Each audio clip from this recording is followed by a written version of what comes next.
hope will be a new tradition at St. Mary's. I am Tina Allen. I'm the Director of Admissions here at the school in the morning. So Coach Baird is our assistant varsity football coach. He also is the owner of Baird Consulting, and he is an amazing guy. He loves the kids with all he has, and he always says yes when I call him and ask him to do something.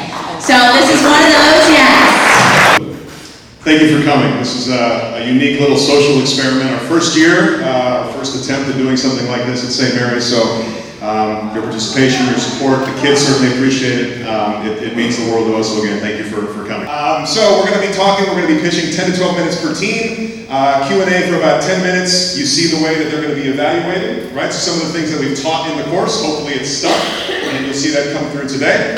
So I'd like to bring up our first team, our senior team, Mr. John Marquez and Mr. Connor Kringle. They have a very unique service-based idea they'd like to tell you about, and let me get up the PowerPoint, I'll leave it over to them.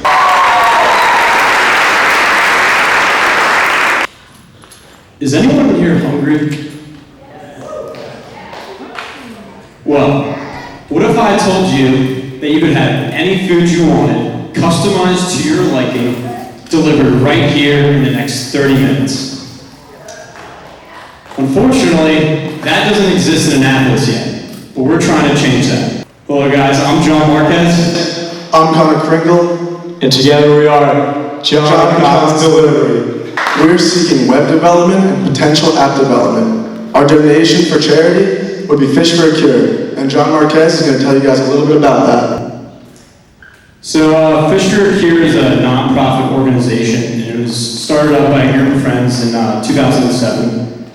Every year, Fish for a Cure hosts fishing tournaments, and all the proceeds go to cancer survivor programs within the Anne Arundel Medical Center. So Grubhub operates similar to us, but most of these restaurants I haven't even heard of.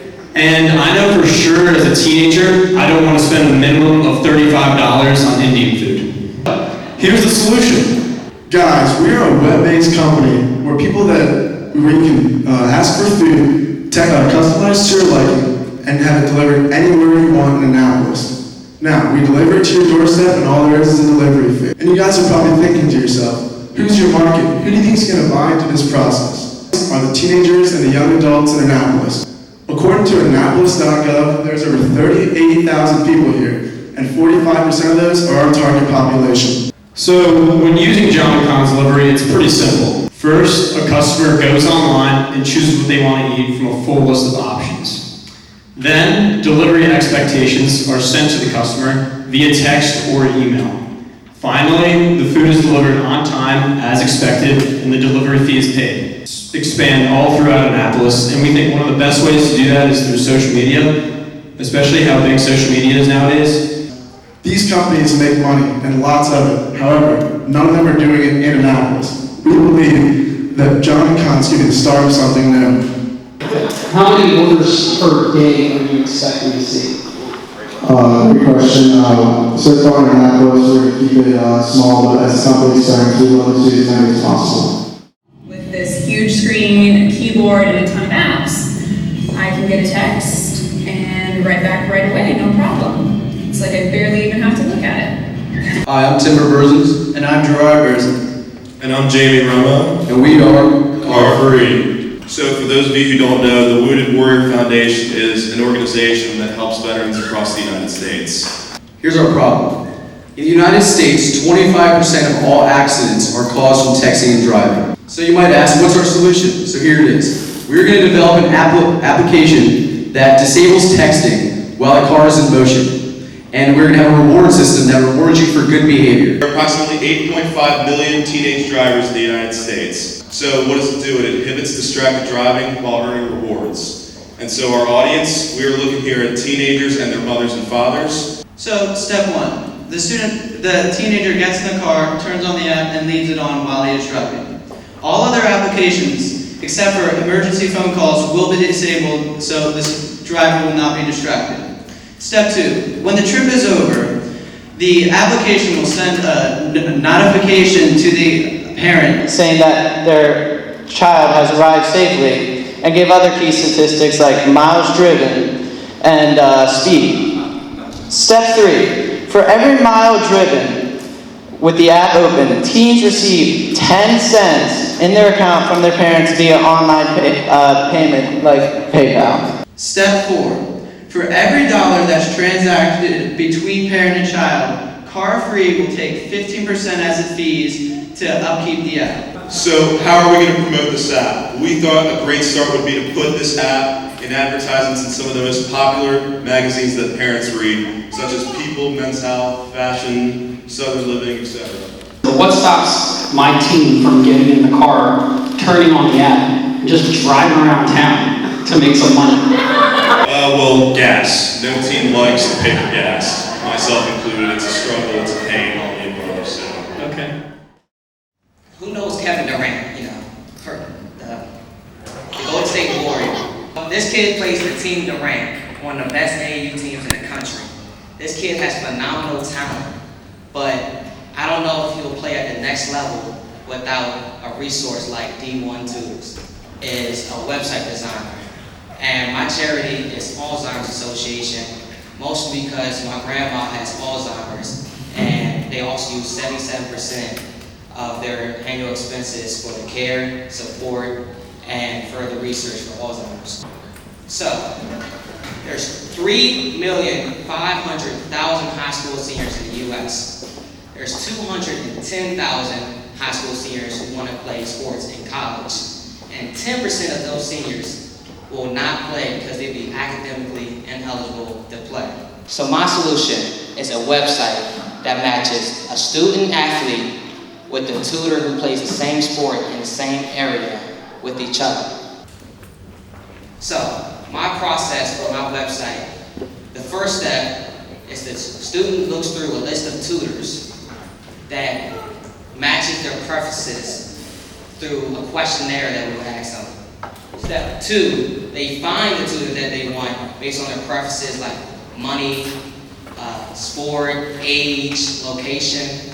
And step 3, well, the student and tutor meet and then prepare for success.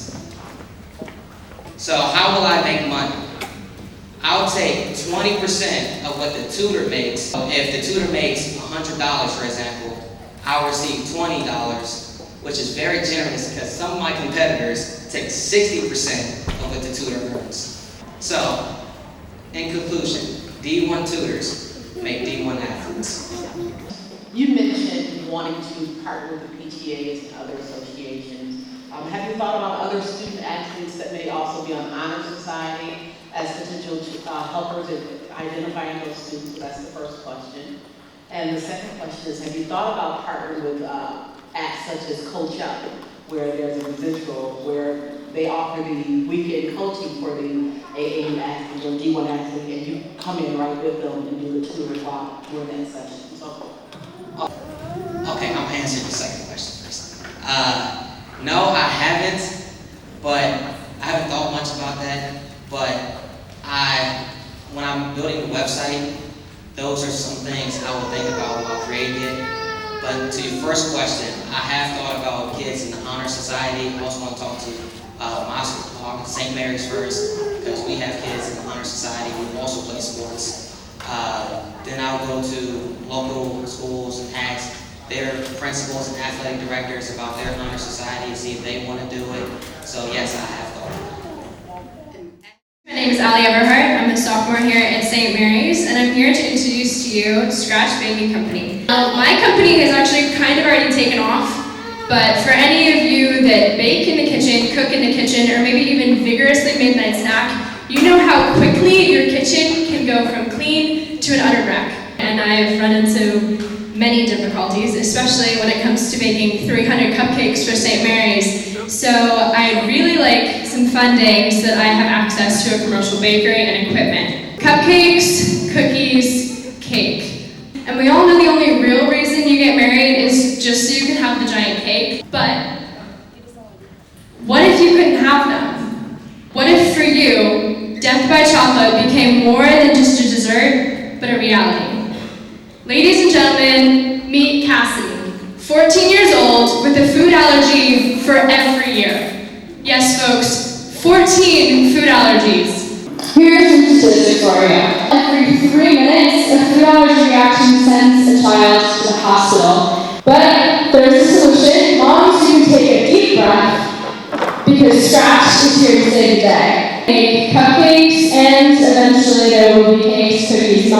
and all those delicious things, that are allergen-free. And there is no allergen that I will not at least attempt to work around, and it's not always that easy. I am looking at about a 50% profit margin, and the more allergies you add, it's about $3. So, you might have heard many of my fellow teammates talking about the charities that they would donate to. And I saved that for last because it's really near and dear to my heart.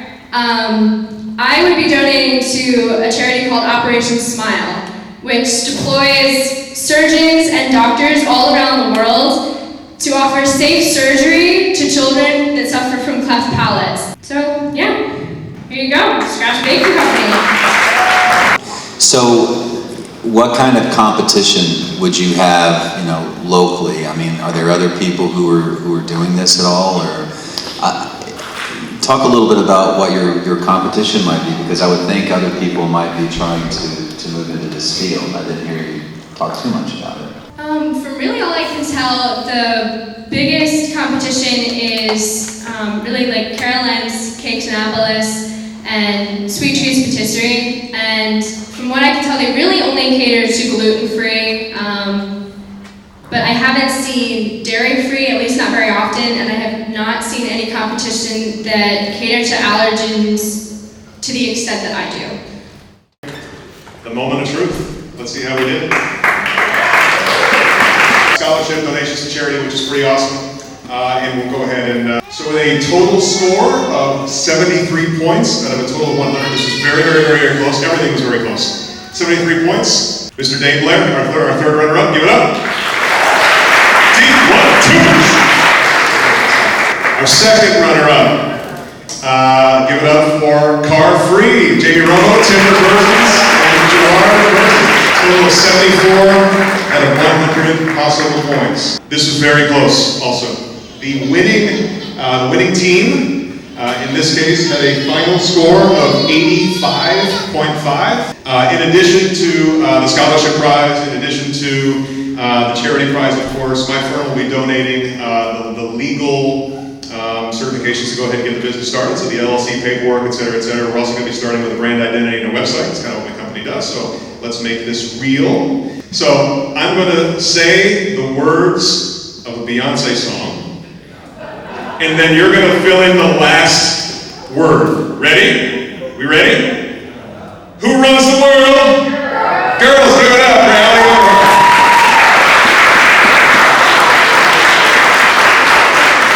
Mr. Ringo, first runner-up, congratulations. Fantastic. Those are our Startup Saints. Thank you very much for coming. Again, we value feedback, but we value feedback. Please send it to us. Thank you very much. Have a good night.